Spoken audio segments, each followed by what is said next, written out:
My name is John. I'm the lead pastor. Glad you guys are here this morning. So I'm going to read that last little bit of the video again, just in case you missed it. There you go. And in Jesus' kingdom, things are different. It's where real leaders are the servants, because the last are first, and the first go to the back of the line. It's where hungry are fed. It's where the homeless are welcomed, because love is the most powerful reality of God's kingdom. And this good news, it's not easy to believe. It actually sounds kind of crazy when you first hear it. But something happens when people tell the story of Jesus, and a group of people start living like he really is the King of the world. That's when this gospel becomes the best news that you've ever heard. And what if a group of people that were living like this is actually real, what if they had a building?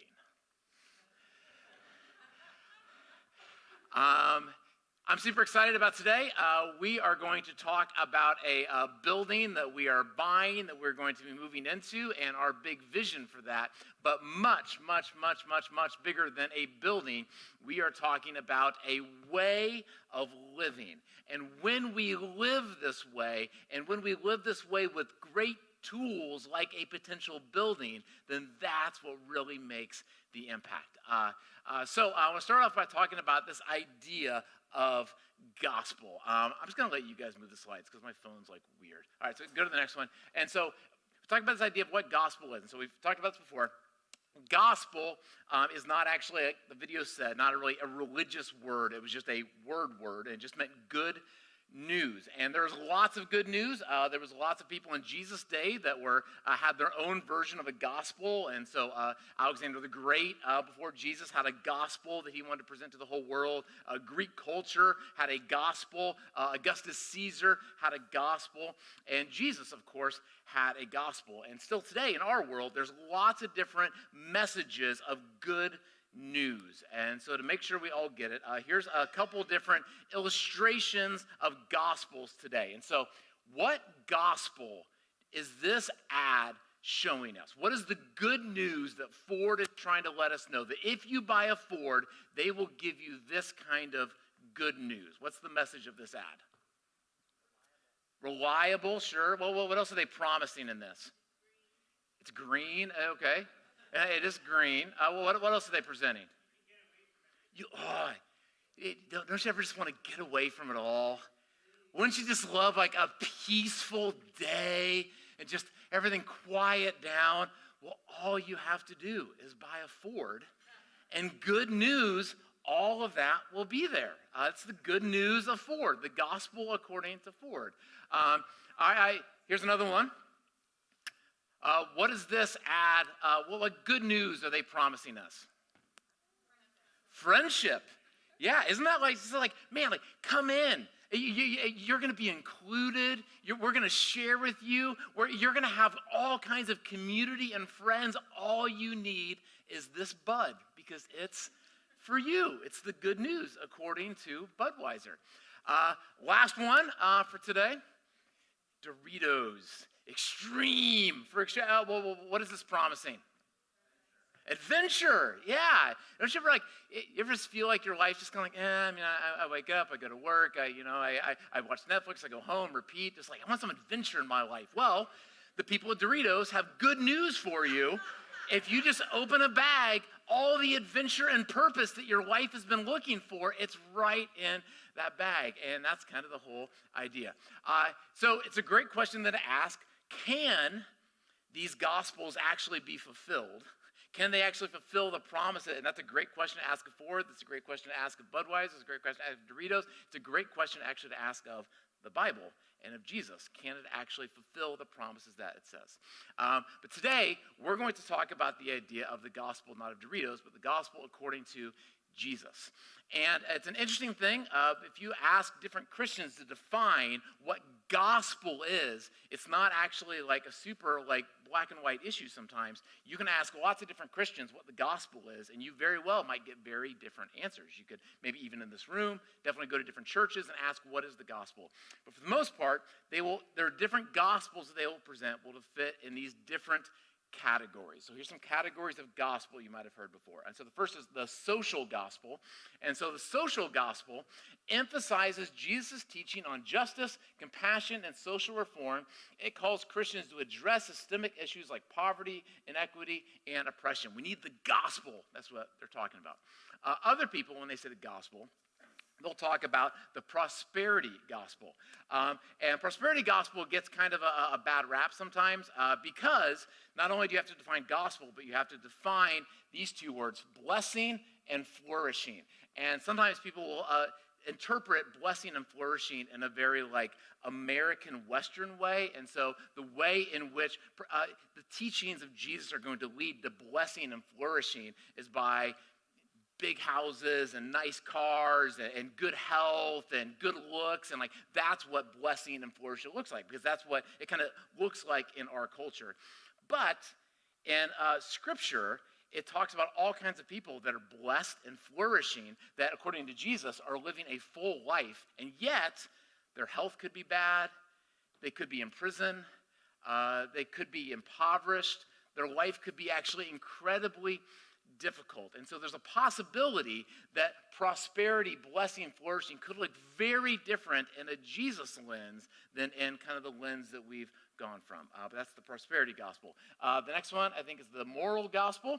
Moral gospel focuses on ethical living and personal righteousness as taught and demonstrated by Jesus. And so Jesus taught us, showed us with his own example how we're supposed to live, and it's a good news that we can copy that and we can learn how to live like Jesus. The moral gospel. The next one is the kingdom gospel, and the kingdom gospel emphasizes Jesus' proclamation of the kingdom of God, transforming individuals and societies under King Jesus. There's good news, Augustus Caesar. The good news is that Alexander the Great. The good news that Joe Biden, Donald Trump are not actually the king of the world. God is the king. Jesus is the king of the world. It's the kingdom gospel. And then the last one is a forgiveness-centered gospel, which centers on Jesus' death and resurrection as the means of salvation, emphasizing personal repentance, atonement for sin, and justification by faith. And so 5 different kind of big buckets of gospel. You can put all 5 of them up there. And the question is which of these is the right gospel? Which of these is the one that Jesus most emphasized? And the answer, if you've been around here for a while, hopefully you know this, the answer is yes. It is all of these, and we are really focusing on this next year.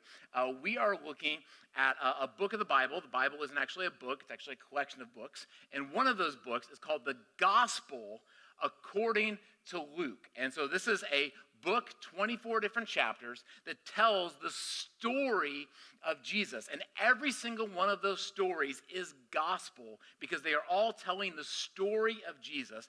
And in different stories, they emphasize different parts of the gospel. So there's some that really outline what forgiveness looks like. Some really show what it looks like to live in a moral way. Some really outline a social gospel. Some really show that we can have full life, prosperity in Jesus. They all outline different things, but they're all the gospel. But today, we're going to look at one scripture that's going to focus on kind of one part of the gospel. And so on the one hand, I want you to hear that this isn't all the gospel. This is one section of the Gospel of Luke talking about one part of the gospel. But I also want you to hear that this part of the gospel that we're going to look at is incredibly, incredibly important. And so this is Jesus' very first sermon. And so if you've been tracking with us, we've been going through the book of Luke. So far, Jesus has been born. Jesus was a kid. He was baptized. And for the most part, Jesus has been kind of things have been happening to Jesus. But now this is Jesus' first proclamation. This is his first sermon. Some people call this Jesus' inaugural address. And so this is pretty important. Here's what a guy named Scott McKnight says about this sermon. He says, our passage that we're going to look at today, our passage begins with his sermon in the Nazareth synagogue. And in the sermon, it overtly articulates his gospel. This is Jesus' mission that he is kind of staying here. Here's what Joel Green says. I think this is fascinating. Hence, here we have an exemplar of the sort of message that Jesus proclaimed in synagogues throughout his public ministry. And so according to Joel and a lot of other scholars, what we have in Luke is not it. We don't have every single thing that Jesus ever did. But what we have in Luke, according to Joel and lots of other scholars, is examples of the things that Jesus did. And so according to Joel, this isn't just a sermon that Jesus did. This is an example of the kind of sermon that Jesus preached over and over and over and over again, because this was so important with what Jesus did. So here is the sermon that Jesus preached. It said, Jesus, he went up to Nazareth, where he had been brought up. This is where Jesus grew up, which is kind of cool. And on the Sabbath day, he went into the synagogue, as was his custom. This is what Jesus did. He stood up to read, and the scroll of the prophet Isaiah was handed to him. And unrolling it, he found the place where it's written. So he's going to read from Isaiah. And so Isaiah, this is a scroll that was written by a guy named Isaiah 500 years before Jesus came on the scene. And at the time that Isaiah was writing this scroll that Jesus is about to read, the nation of Israel was an incredibly tough time. They had been conquered by the empire of the day, the nation of Assyria. Assyria had burned down many of the cities of Jewish people. They had enslaved many Jewish people. Many Jews were poor. Many Jews were sick. Many Jews were oppressed. This was a very difficult time for the people of Israel. And what Isaiah wrote about was he wrote about this like message of hope. Someday, things are tough now, but someday things are going to get better. Someday the world is going to be transformed. And so it was like this message of hope. But this was written 500 years ago. And over the course of 500 years ago, they kept reading this message of hope from Isaiah. But over 500 years, things hadn't actually gotten that much better. Assyria was no longer in power, but the new empire on the day was Rome. And once again, Rome had their boot kind of on the neck of the people of Israel. And people were still living in poverty. People were still living in slavery. People were still sick. Things were very difficult. And so they would read, and this is important as we read the Bible. They held this tension of profound hope. Someday things are going to get better. But it hasn't happened yet. And so just be patient and keep waiting. But at the same time as they were waiting, they had this thought of just how long? How much longer do we have to wait? And so that's every time they read these passages, hope, patience, and just how much longer. And so here's what Jesus is going to read. He went, and it is written. Here's what is written. Go to the next one there. The Spirit of the Lord is on me, because he has anointed me to proclaim good news, gospel, to the poor. And he has sent me to proclaim freedom for the prisoners and recovery of sight for the blind, to set the oppressed free. There's a lot of different things that people talk about this text. We're actually going to spend 2 weeks talking about this text because it's so important, so come back next week if you're able to. But one of the big questions that people ask about this text is this idea is this literal, or is this more metaphorical, symbolic? And so is God going to bring good news to the poor, he's actually going to help poor people? Or is he people who are poor in spirit and they're going to feel better about themselves, Is it he's going to proclaim freedom for the prisoners, people that are actually in prison, they're going to be set free? Or is it am I in a prison of my own heart and I need to be let out? Is it more metaphorical, Is it that I'm blind and I actually can't see? Or is it there's a reality that I just don't see and I'm going to the scales are going to come off? And the answer is yes. You guys are getting it. Good. And yeah, it's absolutely. The hope that they were waiting for is both. We want internal and physical going. And this is seen even more in this last part of this verse. So here's what the last part says. To proclaim the year of the Lord's favor. And this is crazy. So this is talking about a Jewish festival called the Festival of Jubilee. And so some of you might have heard of Jubilee. Jubilee was something that was written about in Leviticus. Go to the next one there.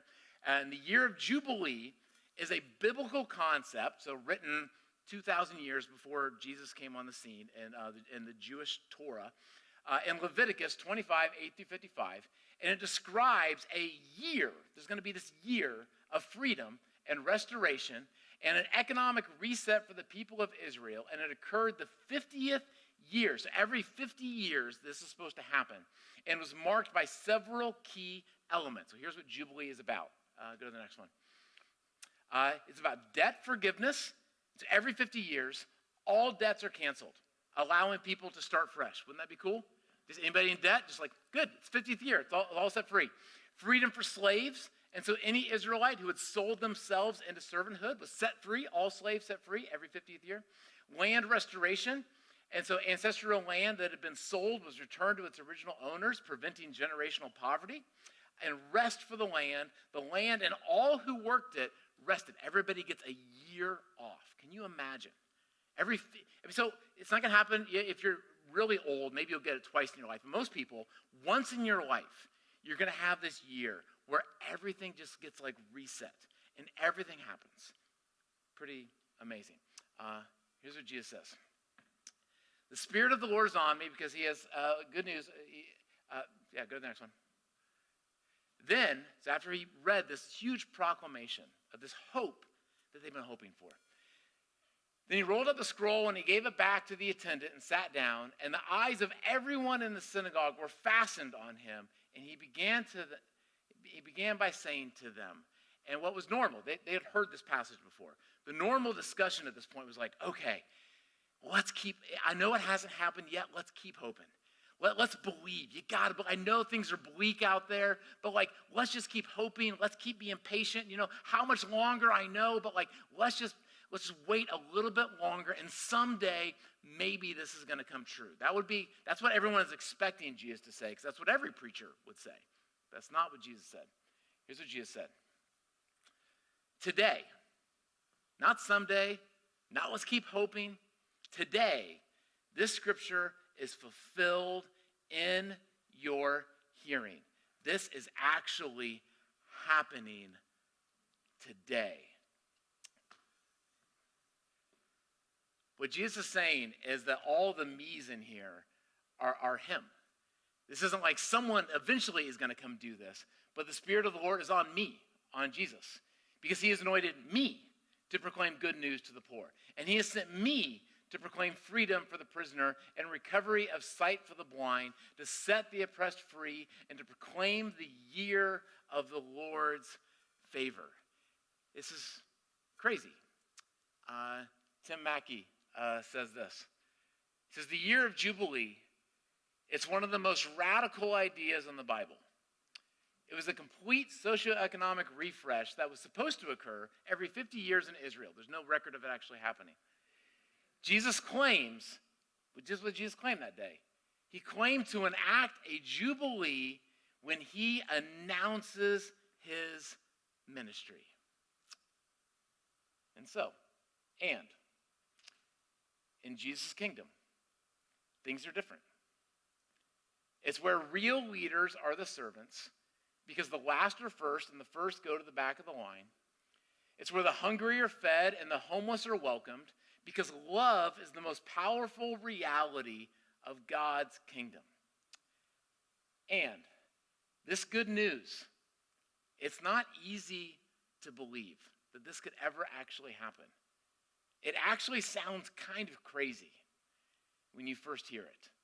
But something happens when people tell the story of Jesus and start living like he really is the King of the world. That's when this gospel becomes the best news that you ever heard. What if there was a group of people, go to the next slide, who looked at all of this and said, that we want to live like that's actually possible, symbolically and literally, that we can actually help the poor. We can actually give freedom to the prisoners. We can actually set the oppressed free. That there can actually be an era of the Lord's favor. And what if that group of people had a building? So what I want to talk about for the rest of our time today. This is a building. We don't own this building. It's been great. We've been in it for 4 years now. We moved in it in January of 2020. We painted it. We installed technology. We had a grand opening service on March 8th of 2020. We didn't do service for a year. And then we've been continuing to rent space, but the building was put for sale about a year ago. It's $2 million. I ain't got $2 million. And so we're like, we got to find another building because we need a space to meet when we come together. Because one of the reasons why we gather together on Sunday mornings is because a group of people coming together with this belief is what we're trying to create. We want to remind each other that that's how we want to live. We want to encourage new people to live this way. And so we need a space to be able to gather to do that. And so we started looking around at spaces. It was really hard. We haven't found a lot of spaces. But then this summer, we were introduced to a space, the former Third Reformed Church. They unfortunately went out of business too a couple years ago, but their building was sitting vacant. And we found out we could buy it for $20,000. And $20,000 is still a lot of money, but it's a lot less than $2 million. That would be even more. But we think we can afford $20,000. And so we presented it to our congregation, to many of you back in the fall, and we all said yes. We'll talk about that more in a second, that we want to take ownership of this building. We officially took ownership of the building March 1st, and we've been throwing stuff away and getting it ready. And the idea is that church is not a building. Church is a group of people. It's a group of people trying to live this way. You can go back front. Keep it at the sermon slide for a second. There you go. Keep it out for a little bit. Church is a group of people, and this building is supposed to just be a tool to help make the gospel true. And so how do we do that? And so as a church, as a group of people, we need a building about, like if we do Sunday mornings, if we do some classes during the week, we need a building maybe like 5, 6, maybe 7 hours a week. And so for most of the week, the building is going to be sitting vacant. And that seems kind of ridiculous to have this great resource that could be helping to make the gospel come true sit empty most of the week. So we started thinking, what else could happen in this building? And what if we could feed people out of this building? What if we could help people read out of this building? What if we could help bring all the socioeconomic trouble that we see in this world? What if this could be a building to be able to help us do all this? And so we thought, okay, we have, 80, 100 people or so in our church. And so we'll just get all of you guys to run feeding programs and literacy programs, and you'll quit your jobs, and we'll show up and do that every week. Sound good? Brian's in.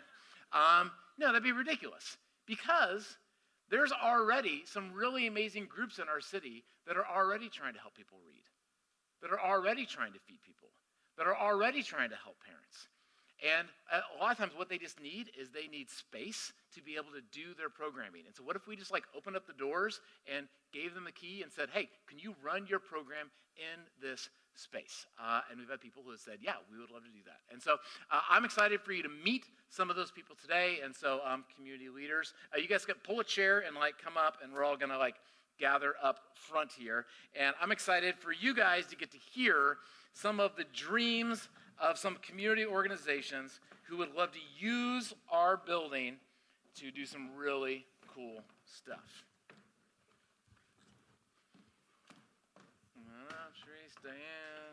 Yeah, these guys are awesome.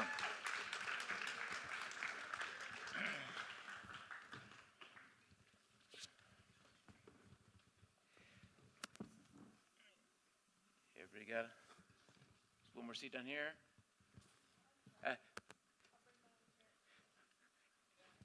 Hey, by the way, guys, how cool were Heather and I?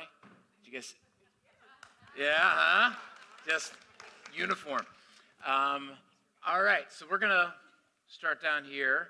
I would like all of you guys, if you would, just introduce yourself, introduce your organization, and then let us know what your organization's doing in the community, and then let us know how you envision that programming happening at this building.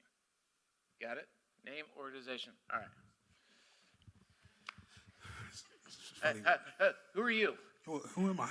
Hey, everybody, I'm Aaron. For those who don't know, I run Acting with Aaron. We are a performing arts education company.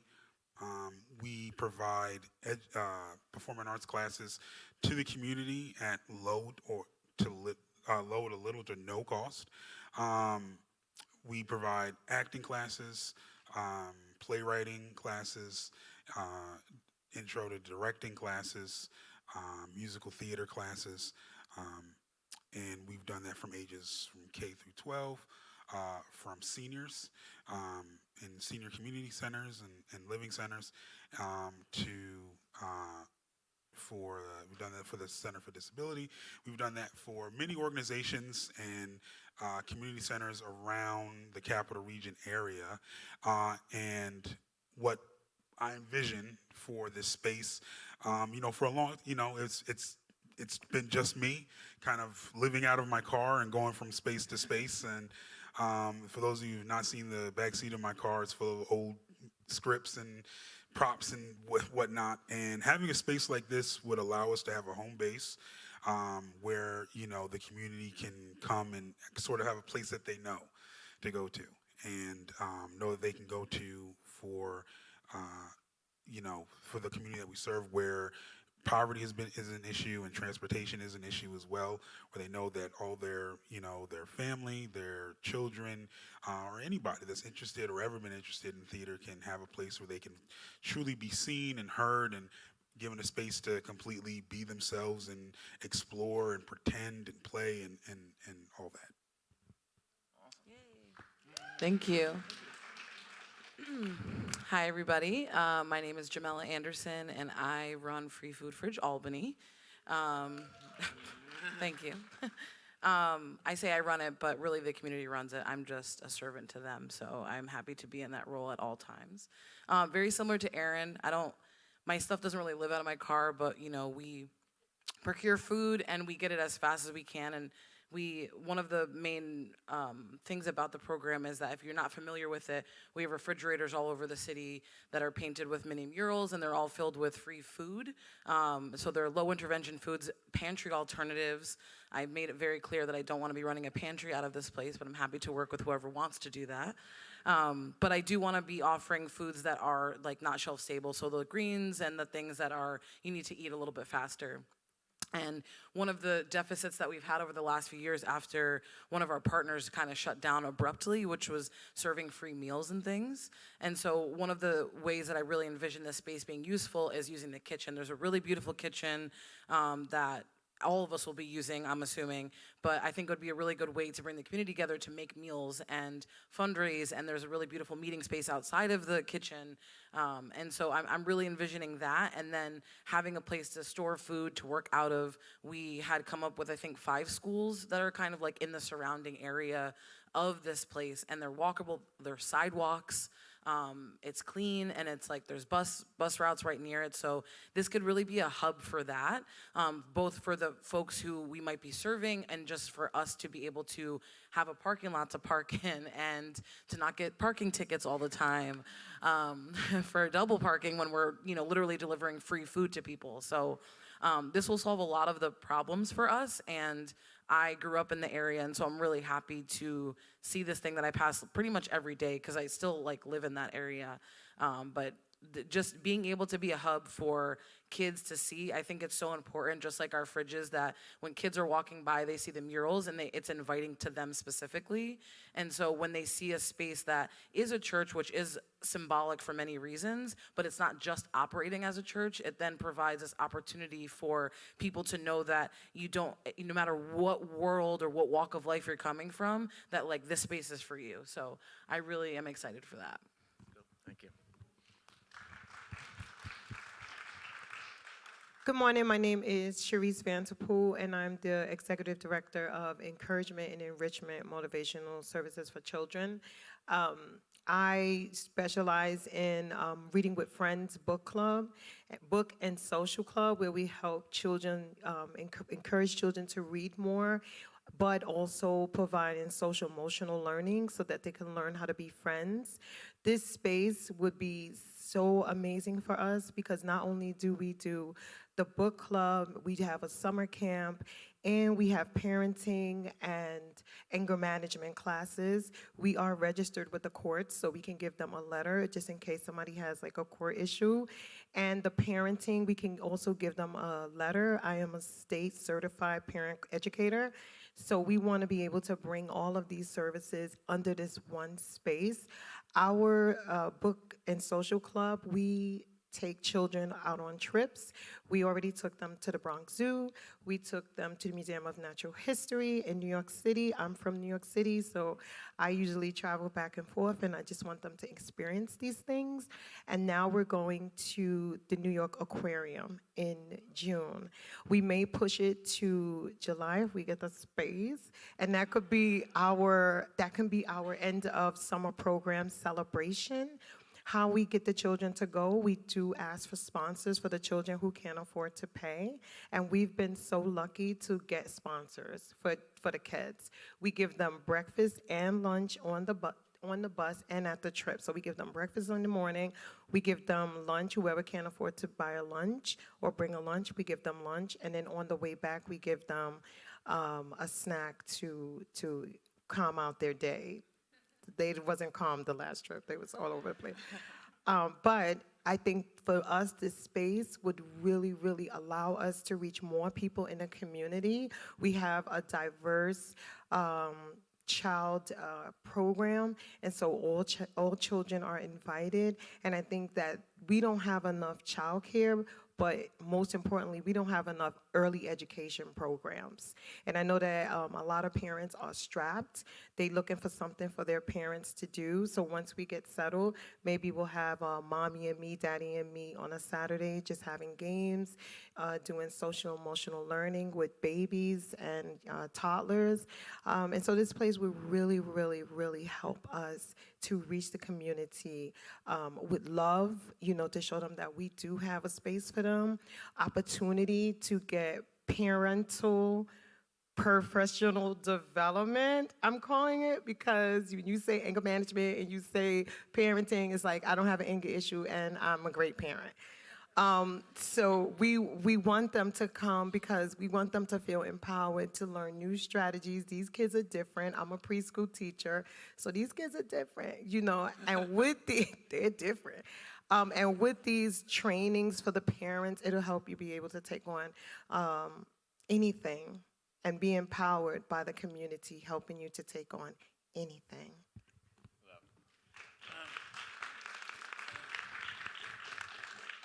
I'll try and make this as quick as possible. So I'm Batman, right? I'm fully aware I'm not a rich white guy. I always start with that stuff. It's more about the character and the personality traits, right? So my mother is blind and my father passed away when I was 3. So I'm a product of community-based programming and people caring about me when they really didn't have to, not for nothing. That's how I came up, so I do my best to pay that forward. I'm the executive director of the Red Bookshelf. We give away free books and we run programs and all that good stuff. Stuff to keep them interested, 100%. When they're interested, hey, we got you. You like fish? We got books on fish. You like Pokemon? We got books on Pokemon. Doesn't matter to me. So we run film programs, video game programs, all these different things to meet them where they're at and give them the things they need to learn early literacy and stuff like that. Outside of that, I run a mentoring program where we do other stuff. And then I do this thing that does other stuff. And I does this thing, everything. The biggest part for me is I'm always going out to places and running a thing here and coming back. I go to this school and then I come back. And then I go over here and I come back. And my car looks like Aaron's. And I've been saying I'm going to get an SUV for years and I don't. So my back seat doesn't exist. It's like my daughter and books all on the side of the back. But honestly, this is that thing, right? We don't have to run around and recreate the wheel and do things from scratch by ourselves. No, we have people who agree with us, who believe in the community like us. And for me, that's the whole Batman thing. The Batman and Robin thing, that's about mentoring. That's why I mentor and I have big brothers and everything else and family from that. I love you guys. You already know. But literally, the other part of Batman is I don't have superpowers, bro. I can't figure out everything on my own, but I connect with people who do, and we can accomplish wonders together. And this is one of those things. In Albany, we don't have community centers. We don't have safe spaces. It gets weird. And no shots, but like the city, I see new condos going up every day. I see a new cool highway thing or whatever. And I'm like, what about the kids, bro? Like, what about community? What about spaces? Like, what's going on? So when this came, I've been working with Jonathan, like, what do you think about this building? What do you think about that building? And he was like, I think we got one. Looked at it, and I was like, oh my gosh, this is incredible. So especially with it being over there by all those elementary schools and Myers, the middle school, it's perfectly positioned to be a resource for the kids in those neighborhoods right away. And everybody in the building cares and just moves with love and compassion, and that's it. We don't make things weird for anybody. We just try and give whatever we can. So I am super grateful to even be a part of this. I'm grateful to know all of you. Like, this is one of the most incredible things that's ever happened. I'm so excited. All of my superhero insanity is going into it. So if you see me like rappelling down the side of a building, don't get alarmed. He approved it. He told me it was okay, right? So thank you, all the things. We are honestly stronger together, and how we move forward in this next couple of years is everything. This is when we need each other, and this is how we show people, look at what we can do together. So thank you.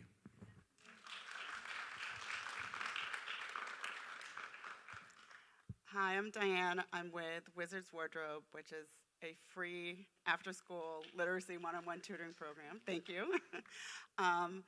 It's not my program like many of these people here. I came about 2 years ago. So I was lucky that we have like really a lovely space, but it's limited. We can help about 30 kids in our space. And so if we're able to team up here would allow us to expand it to more kids. What I've done since I've been there is expand the program to include more things outside of tutoring.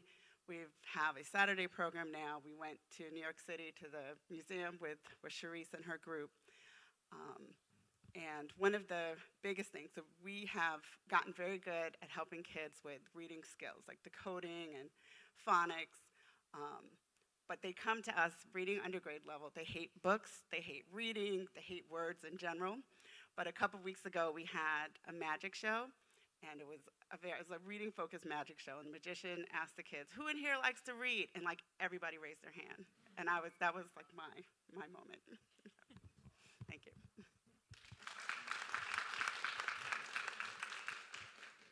So I'm Heather. Many of you know me. I'm the executive director of Love and Serve Albany, which is a local missions branch of this group of Christ Church Albany. And John asked me to sit on this panel just to give you sort of an idea of what we're thinking from the Love and Serve side, because Love and Serve Albany provides events and equipment throughout the city of Albany. And so what? Now we have this space? Now suddenly all our events and equipment is going to be used here? No. That's not the goal. I am excited about this building because it's another piece of equipment that we can be generous with. It's another thing that we can loan, that we can share, that we can use for the good of the city of Albany in just a variety of ways. I'm also excited that on the equipment space that we'll have like a home base that is not a shared home. I mean, it is a shared home base, but not in the way that this is a shared home base. Like, we can set up our equipment that makes it easier to loan it. We could even have, a sign in, sign out with, a lock on the door that the folks who are sharing the building know that the code for. Like, there's possibilities for being able to share the equipment more easily if we have a space that we can set up that way, which I think this building can and will end up being. We still will continue to share the equipment more broadly in other events and with other organizations that aren't using the space, or the ones that are doing events in other places. Like, the hope is for what we're doing to continue, but this becomes like an add-on. It becomes an additional way. I'm also on a very personal note, hoping that we'll be able to afford an administrator for all of these lovely things that we share, so that can be a piece that is sort of taken off of my plate. Because if we have an administrator who is organizing all of the things that we share, including our building and our equipment, then that becomes like a one-stop place for any asks that the community has. So, yeah, and the hope is not that we like as a group, right? Like I am part of Christ Church Albany, and it's not that we can like pat ourselves on the back and say, oh, look, we're so generous with the stuff we communally own.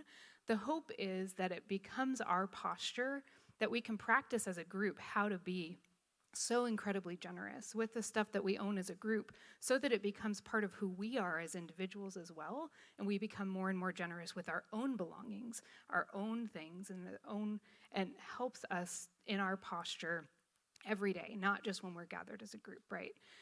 So that's part of what I'm hoping will come out of this. Is it's just really great practice for us as a community about how to be so generous that it becomes part of our DNA as a group and as individuals. So. Cool. Yeah. Just get a couple of you guys, we'll just kind of see how much time we have, but I would love for at least a couple of you guys to share why the shared model is so important. This isn't, okay, now Christ Church Albany has a space, and then Red Bookshelf has a space, but this is a space that is being shared by multiple groups, and so there might be days where it's like there's multiple programs happening at the same time in the same building, and there's like complexity with that of having to share space, but there's also something that's really good about it. And so if someone would, or a couple people would share why the shared space is so, not just like, oh yeah, we have to do that because it's going to make it cheaper. But it's like, ooh, I like that it's shared. There's so many reasons.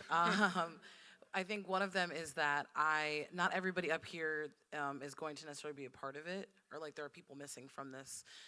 So we all serve the same people, really.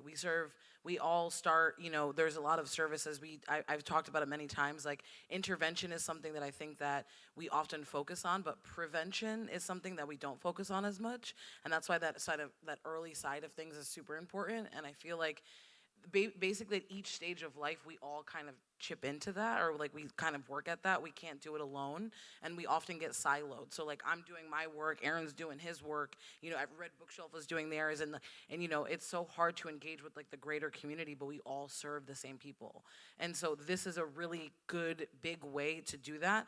And a reminder that there is community around you, because yes, we all have our individual communities that we work with more regularly, that do overlap, but this is a way to reach into the other parts of the community. Hey, I need help with this, or hey, I need a hand with that, or if we have a shared person that's doing administrative stuff, it just allows us to really utilize all the services available and really utilizing mutual aid, because I think that that's really what it all comes down to. So, Love that. I think quickly, I completely agree with what Jamila just said, and I think also just quickly, it kind of goes into the community barter system, which, many of us have done, where it's like, hey, if I can use your space for an hour, I'll host your next event. Or if you can help me if I can use your chairs, you can help me set them up, I'll pay for your catering for your next event, or something like that.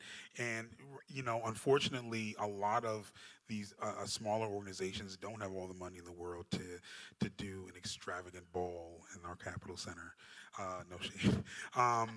But we are here with our feet to the ground in people's homes, in people's schools, in people's, where we're meeting people where they're at their worst, or they're at their least of level of getting services, and we're trying to give them the world, but only on I had an old mentor say, you want to give people the world, but you only got a country's budget, and that's what we're doing.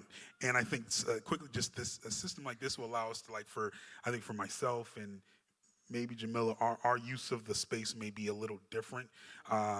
Instead of just providing, throughout the day, we may be doing evening things or things like that. But I could be doing a show Friday night, and Jamila could be offering food services Saturday, and I can say, hey, thank you for coming to the show, da da da da da. But also tomorrow, if you're looking to volunteer, or if you're looking for services, there's this. And also next week we have a reading class provided by the Red Bookshelf, or there's always tutoring with Wizards Word. So I think in that light, that sort of, it takes a village. That sort of mindset can play into this. Mm-hmm. Cool. You don't have any? I think we would exchange the I for we. Because a lot of times when you are, you have your own nonprofit organization and you running it and you doing everything, you're not used to sharing anything. You're used to making all the demands, all the point in and all this other stuff. But when you are in a space with other people, you learn how to compromise. You learn how to have conversations. You learn how to go to someone with a need. A lot of times, community-based organizations don't have anybody to go to for a need, right? I wanted to do a Christmas show, a Christmas pageant, like a play. I didn't have anyone to go to help me with that. But being in this space, I can go to this guy to help me with putting on this show, the lighting and all the details that come with not just me making costumes and all this other stuff, but the real production of it. So I think when you exchange the I for we, it brings more of a team effort. It brings more calmness because you have other people working with you. If you're feeling frustrated, you can go to someone in that space and say, hey, look, I'm frustrated, and they might can help you with an idea on how to kind of come out of your frustration. So I've never worked in a shared space. I'm really looking forward to it. And I think it will just help show the community that we can be in unity, because unity is in it, in the word. So we can just show the community, like, we all can come together and do this and still give you a peace of mind that each organization brings something different to the table. Yeah, really quick. The only thing you asked earlier, like, what does it look like if everybody was crazy enough to just open their doors and give and just move in that way? I think it's that same thing. And I wrote down the quote, actually. It was an open-handed life in a closed-fist culture. That's exactly it. And I think this shows people the answer to how we can move forward from that. And there's also opportunity to scale. This is what it looks like if crazy people open their doors to crazy people. Okay, how much good can we do? But what happens if that catches on and then they want to do it on the other side of town, or somebody else wants to do it? We can really transform what this city looks like. We have that opportunity and we have the people to do it. So I'm just super excited. Awesome. Very cool. Oh yeah, Diane, something real quick. Just one more. Yeah, please. One of the biggest benefits I see is that we have the people that we serve coming to a place that they're comfortable with because they're coming to your organization. But if they needed something else, like I can pass out flyers, which I do all the time, but if I can say, you can go down the hall and there's somebody that offers that and you can talk to them right now, I think that's a big benefit. That's cool. All right, let me close up real quick. You guys can take your seats back. Yeah.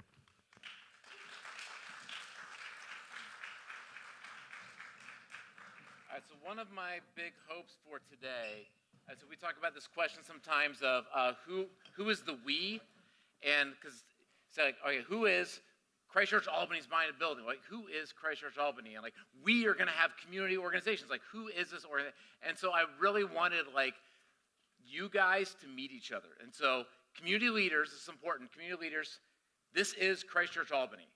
And so like when we talk about like, Christchurch Albany, isn't like we're not like Walmart. We're not like, it's not like there's some office of here's like, and here's like, our slush fund of money. Like Christchurch Albany is a group of people. It's Brian, it's Jess, it's Sue. It's like, and we're the ones that are like buying this building, and we're the ones that are inviting you into this.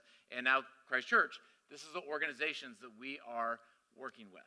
So here's some of our next steps as far as making this building possible. So a big question right now is who is paying for the building, and here's how the building is being paid for as of right now. And so the first, phase one, is purchasing it and doing initial renovations, which is basically making sure the building doesn't leak, it doesn't have mold in it. And so that is being paid for by Christchurch Albany. And so you guys have already given that money, you've pledged that money. If you haven't given your money that you've pledged yet, but we already have that $200,000 to be able to make that happen, and that construction is already underway. And so there was a basement group doing sump pumps over the last couple days, so we paid them $12,000. There's a new roof going on tomorrow, that's $84,000. There's a mold remediation happening later this week. That's $26,000. We have that money. We're spending that money. Next phase, though, and so we right now, so we do not have money to put new ceilings on. So the moldy ceilings are going down. What's going to go up there? We don't know. The floors need to be redone. We need to create more flexible space, and so we actually have rooms to be able to do this. We have to repoint the whole outside of the building. That's going to be $300,000 to do that. How we're going to get that money is we're asking for help. We're asking for help, or if there's any of you who haven't given already, you haven't made that initial pledge, then it might be to you.